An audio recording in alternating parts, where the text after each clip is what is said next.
Hi hello வணக்கம். எல்லோரும் எப்படி இருக்கீங்க? இன்றைக்கி நான் ஒரு டவுட் கேட்க வந்திருக்கேன். சில பேர், அதுவும் முக்கியமாக யாருமேனாச்சும் கோவமாக இருக்கும்போது ஒரு வார்த்தை சொல்லுவாங்க, கேட்டிருக்கீங்களா? நான் கண்ணாடி மாதிரிடா, நான் அவங்க என்ன காட்டுறாங்களோ அதை தான் என்னால் பண்ண முடியும். அவங்க இப்படி காட்டுறோன்னா நான் எப்படி காட்டுறேன் பாரு, அதையே நான் அவனுக்கு செய்கிறேன், அப்போ தான் அவனுக்கு அந்த வலி புரியும். அப்படி சொன்னா கண்ணாடி மாரி அவன் செஞ்சதை நான் செய்கிறேன் அப்படின்றத நிறைய பேர், முக்கியமாக நான் ஒருத்தவங்க கோவமாக இருக்கும் போது தான் கேட்டிருக்கேன். கண்ணாடி வெறும் கோவத்தை மட்டும் தான் ரிஃப்ளெக்ட் பண்ணுமா?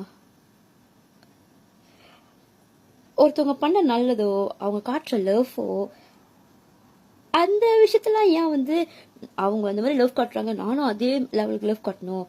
அவங்க எனக்கு இவ்வளோ நல்லது பண்ணியிருக்காங்க, நானும் அதே அளவுக்கு அவங்க நல்லது பண்ணணும். அதுவும் கண்ணாடி மாதிரி இருக்கிறது தானே. நான் கண்ணாடி மாதிரிடா, அவன் அப்படி பண்ணிட்டான், நானும் அதையே பண்ணுறதுன்னு கோவத்துக்கு மட்டும் யூஸ் பண்ணுறதில்ல. அந்த கண்ணாடிக்கே அர்த்தம் இல்லையே. அவங்க பண்ண எல்லாத்தையும் நீ பண்ணணும்ல, அதானே கண்ணாடி. இல்லை கண்ணாடிக்கு வேற எதுவும் புதுசாக மீனிங் வந்திருக்கா? யாரையும் குறிப்பிட்டு நான் சொல்லவில்லை. நீதி இங்கு இல்லை, நீதிபதி நீதான் வலி, உன்மேல் பலி.